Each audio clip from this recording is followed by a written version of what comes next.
You're now listening to the Engage the Rockies podcast, your go-to podcast for local and state issues concerning Colorado.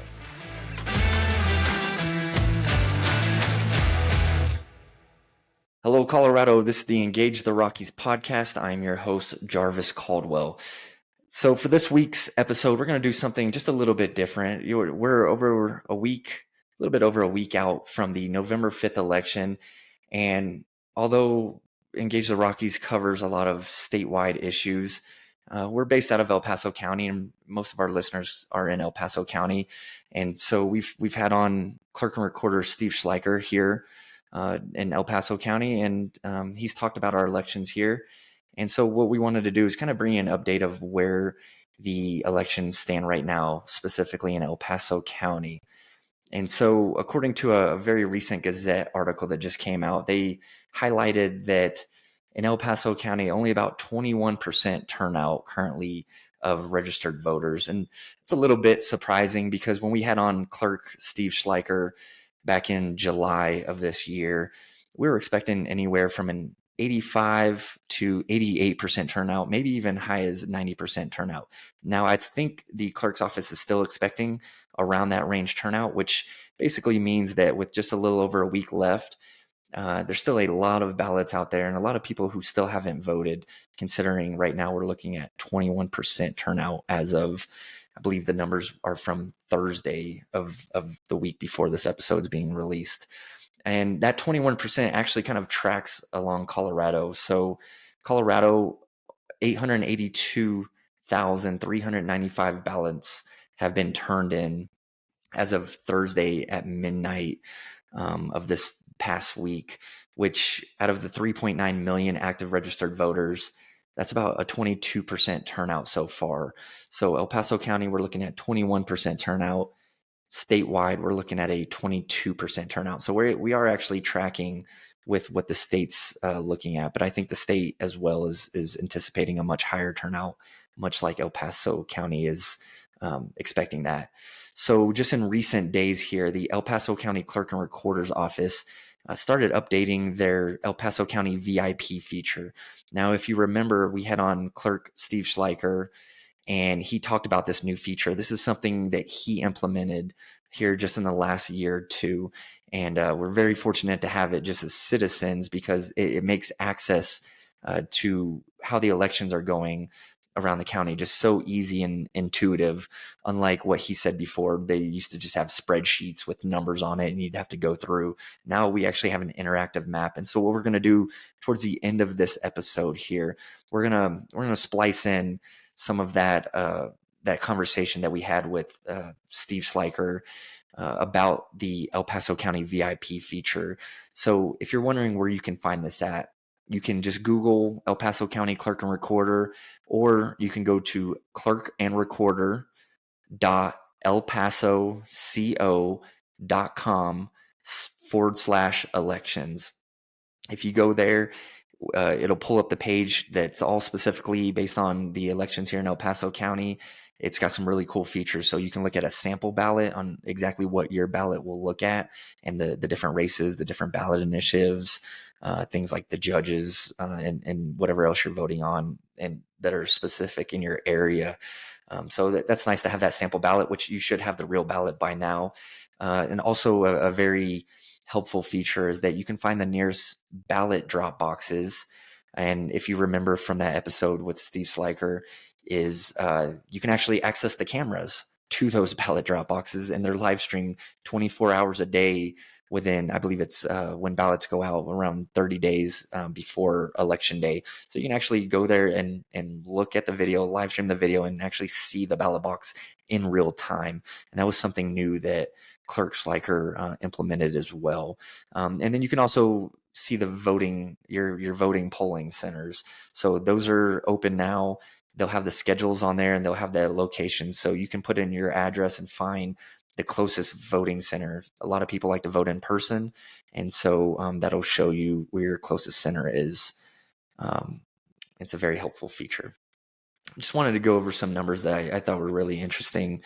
And if you're into the politics and you watch kind of trends and things like that for races. So the current voter registration in El Paso County as it stands right now is 489,030 total active voters. So of that 489,000, 84,000, I'm going to use some rough numbers here. 84,000, a little bit over 84,000 are registered Democrats, 145,000 are registered Republicans, and 246,000, almost 247,000 are unaffiliated. And then what's left over from that, about 12,000 are others. So that's your libertarians, your American Constitution Party, your Green Party, things like that. So, I mean, if you look, not quite double the amount of registered Republicans, but even far greater than that, 246,000 is the unaffiliated voters.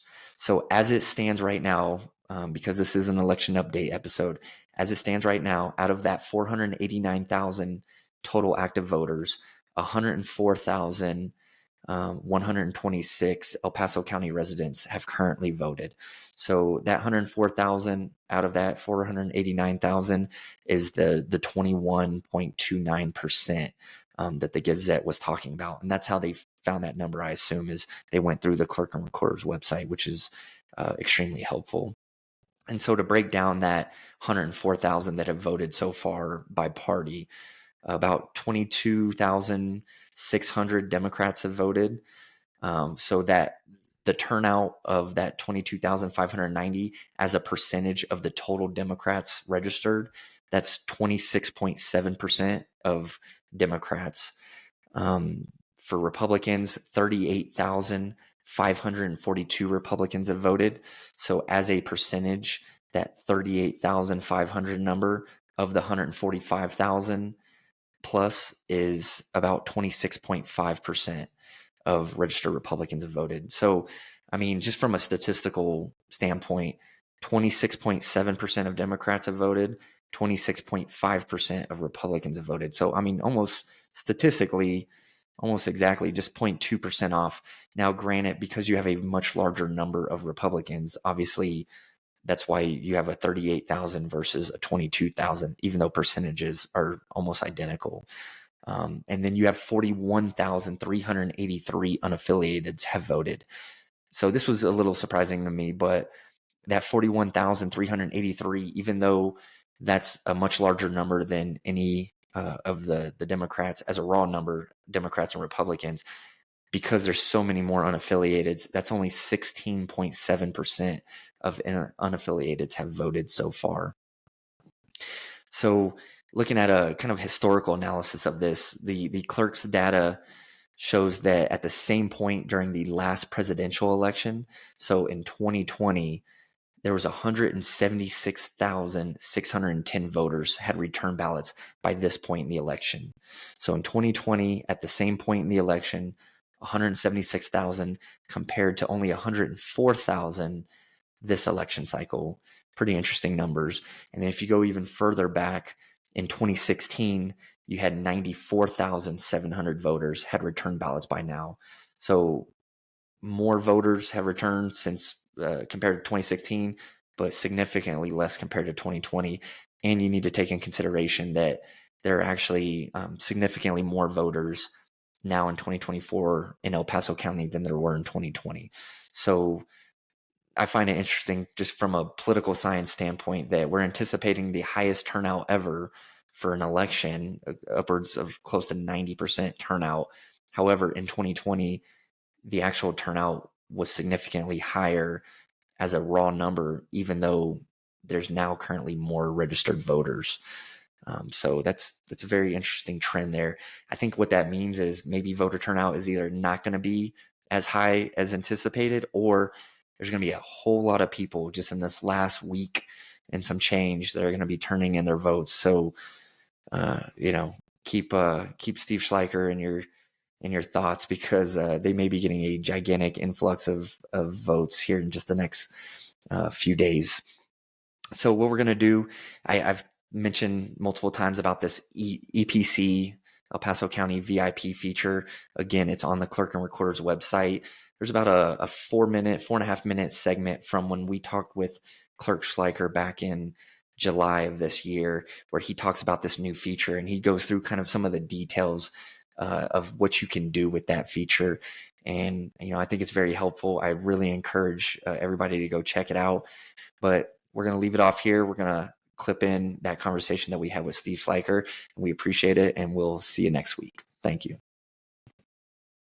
I want to give you a chance to highlight a feature that you and I also talked about at that barbecue called the EPC VIP. I used it just tracking different elections around El Paso County. And so I want to give you a quick minute to talk about that, because for our listeners who are listening to this who haven't used that VIP feature, I mean, it's pretty incredible. So please.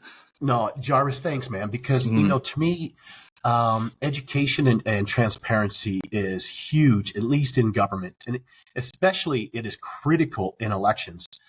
Yeah. And what I ended up doing is, when I was county assessor, I revamped the whole entire website on the property ownership piece. And I worked with a company and built a fantastic relationship with them, where when I left, that website was getting over 49 million hits a year. Oh, wow. When I came down here to the clerk and recorder's office, of course I brought relationships and, just a number of different things. But my first question is, where is a GIS platform? Do we put this information out there? Because when candidates or campaigns or even citizens, when they do a core request or want reports, they're tired of seeing Excel spreadsheets. They don't want to see columns and rows. Right. So I reached out to my contacts at the company that helped me in the assessor's office. And this is the first time in the entire nation that this company was like, Steve, I think we may be onto something here. We will help you with your elections. Yeah. So what we did is we developed a GIS platform where you could look at historical election data. You could look at a current. It is updated live, where you can look at voter registration, voter turnout, where you can sit there and look by each precinct, the number of ballots cast. And it also breaks it down by male, female, years of birth, things like that. Yeah. But to me, this is something that I feel that the citizens have been wanting. And I think it's going to be a very popular asset for the November 2024 general election, where folks are going to be sitting there going, wow, we're starting to see a lot of turnout. But it basically turns into a heat map where you can see different areas where the turnout is, above 50% or so. But to me, it was something, transparency and education is key. Yeah, absolutely. And so for those who are unfamiliar with the program, you can find it on the Clerk and Recorder's website for El Paso County. And it's, I think you guys have it titled EPC VIP. But when you click it on there, you can break it down to different races. So you can go to county commissioners, state house, state senate, and I think congressional. There's a bunch of different options on there. And it'll give you a map of El Paso County, and you can break it down by the precincts, and you can see in real time, basically in real time. You guys update it, I think, every morning at 10 a.m. or something. And so you could go in there and look, okay, there's been 1,500 Republicans that voted in this race.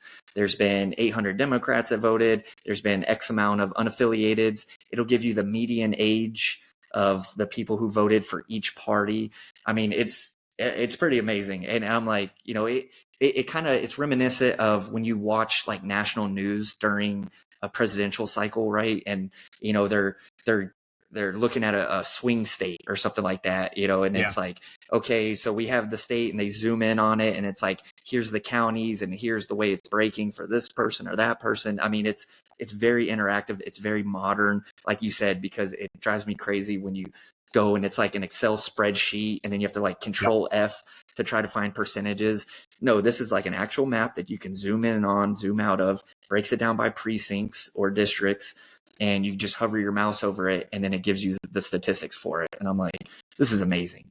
So in Jarvis, the other thing though too is, you can put in your property address, and it will pull up the nearest ballot box and or the voter service polling center that's nearest to you. Oh wow! The other thing is when you sit there and if say you want to go ahead and hit the nearest ballot box to where you live, is it would also pull up the new camera system where you can actually look and watch that camera or all 39 cameras if you want during a live election.